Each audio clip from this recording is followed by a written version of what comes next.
It all started on a seemingly normal evening. I had come home after a long day, expecting the usual warmth from my wife, the familiar sounds of laughter and chatter that once made our home feel safe. But something was off. A subtle tension hung in the air, a nervous energy I couldn't ignore. Over the past few weeks, small things had felt wrong: missed calls, secretive messages, and a sudden coldness in her demeanor. I had tried to dismiss these signs, convincing myself I was overthinking, but that night I could no longer ignore the truth. As I entered the house, I noticed her phone left carelessly on the counter, notifications flashing across the screen. Something instinctively drew me to it. My hands shook as I unlocked it, my heart pounding in anticipation and fear.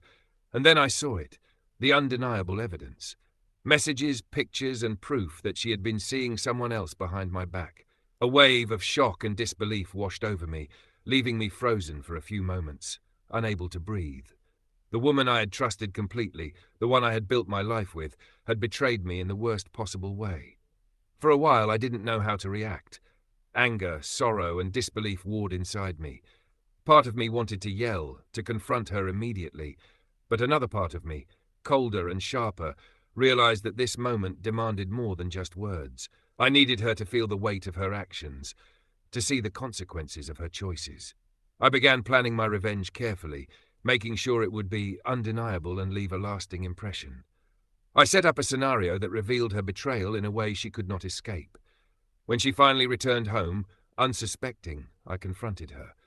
I didn't yell or cry. I let the evidence speak for itself.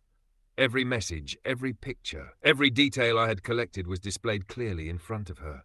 As she looked at the proof, the realization hit her like a physical blow.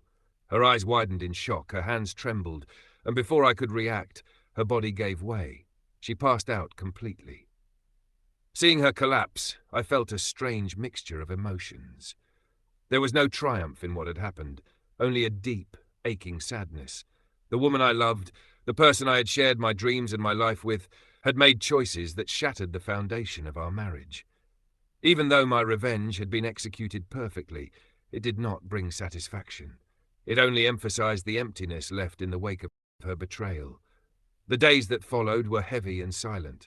She avoided my gaze, filled with fear, shame, and regret, while I grappled with my own mix of hurt and disillusionment. The house, once a place of comfort, now felt like a tense battlefield, where every glance and every word carried the weight of betrayal. Conversations that were once casual became fraught with tension, and every moment reminded us of the irreparable damage done.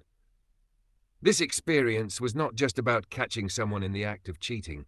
It was about the cost of trust lost, the deep emotional wounds that betrayal inflicts, and the emptiness that can follow even when revenge is enacted.